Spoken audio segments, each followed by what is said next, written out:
దాన్ని తిక్కన గారు కూడా అద్భుతంగా ఆవిష్కరించారు. దాన్ని ఆ బృహన్నల ఉత్తరుడు చెప్తారు.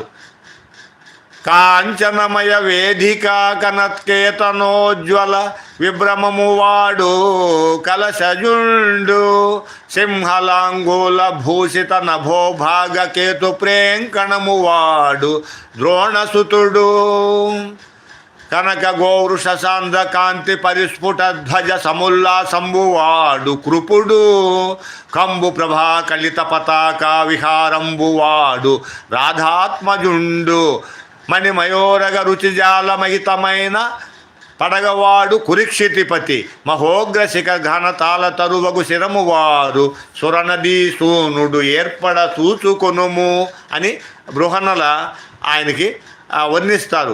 ఎవరైతే ఉన్నారో ఆయన ముందు మా గురువుగారు ద్రోణాచార్యులు, ఆ పక్కనే ఉండేది మా గురువుగారి కుమారుడు అశ్వత్థామ, ఆ పక్కనే వచ్చేసి మా గురువుగారు కృపాచార్యులు, ఆ పక్కన ఆయన అంగరాజు కర్ణుడు, ఆ పక్కన ఉండే ఆయన ఎవరైతే ఉన్నారో ఆ పాము పడగలాగా ఉండే జెండా ఉందో ఆయన దుర్యోధనుడు, ఆ పక్కన ఉండే మా తాటి చెట్టు మాదిరి ఉండే జెండా ఉండే మా తాతగారు భీష్మాచార్యులు అని చెప్పని ఎప్పుడైతే ఆ బృహన్నల ఆయన అర్జునుడు వర్ణిస్తాడు, అప్పుడు ఆయనకి భయం వేసింది. ఓ అమ్మో ఈయనతో యుద్ధం నేయాడు చేసి